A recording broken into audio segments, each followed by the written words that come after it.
Straight to the brand new numbers showing a dramatically tightened race for the White House. According to an ABC News Washington Post poll released overnight, Donald Trump holds a 2-point lead, 46 to 44 over Hillary Clinton. Now, this is quite a flip because as recently as March, Clinton was leading Trump by 9 points. Both of these candidates have real challenges going forward. 60% of Americans view Trump unfavorably. For Clinton, that number is 53%. That makes this a race between two of the most unpopular likely presidential candidates since we started conducting these polls decades ago. They're both certainly very polarizing. Still, it's clear that Trump has the momentum right now, with Republicans lining up behind him. This while Clinton deals with a still unsettled situation in her own party, with Bernie Sanders telling our George Stephanopoulos he is staying in the race. We're going to hear from George in just a moment, but we start here with ABC's Mary Bruce, who is in Washington for us this morning. Hi, Mary. Hi, good morning. Well, now that he's the presumptive nominee, Republican voters are unifying behind Donald Trump and behind one common goal: defeating Hillary Clinton. This morning, Hillary Clinton is striking back. If you want to imagine what Trump's America will look like, picture more kids at risk of violence and bigotry. Speaking at a Trayvon Martin Foundation event for mothers who've lost children to gun violence, Clinton condemned Trump's position on guns. This is someone running to be president of the United States of America, a country facing a gun violence epidemic, and he's talking about more guns in our schools. This after Trump locked up the endorsement of the NRA.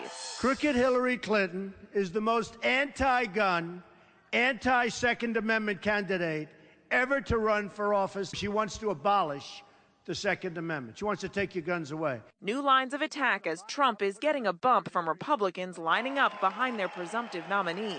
Trump and Clinton are now in a dead heat among registered voters, according to a new ABC News Washington Post poll. Bill Clinton is urging voters to help end Hillary's grueling primary fight. She needs to go into that convention with the wind in her back. She needs to say what she believes, which is that at least she and Senator Sanders have had the right debate in this country. Trump has work to do, too, especially with Hispanic voters. National Hispanic Christian. 3 great words. Upping his outreach in this video message to a California gathering of Hispanic evangelical leaders. We're going to take care of you. We're going to work with you. You're going to be very happy. You're going to like President Trump. Now, as the gap between them closes, there is something else bringing Trump and Clinton together. Both are wildly disliked. In fact, they are the two most unpopular presidential candidates in the history of our polling. Dan? Thank you, Mary. For more on all of this, let's bring in ABC News chief anchor George Stephanopoulos, who's going to be hosting This Week later this morning right here on ABC. Good morning. Good morning, sir. So let's start with this new poll. For a long time, the conventional wisdom was that if Donald Trump became the nominee, whoever he faced would beat him handily. That is clearly not the case, according to this new poll. So what's going on? It's a real race right now, and it's largely because if you've noticed over the last several weeks since Ted Cruz dropped out and the Republican race basically ended, Donald Trump has done a pretty good job of bringing the Republican Party together, and you see that in the poll. Most Republicans now say they're going to get behind him and support him in the fall. He's also picked up, and this is an interesting swing that could be significant for the fall. He's reversed his deficit among independent voters. He now has a double-digit lead over Hillary Clinton among independents. If that holds, he's got a great chance of winning. And Hillary Clinton, meanwhile, is fighting this two-front battle because Bernie Sanders is telling you that he's not getting out of the race. You've got an exclusive interview with him coming up on your show this morning. Let's take a sneak peek here.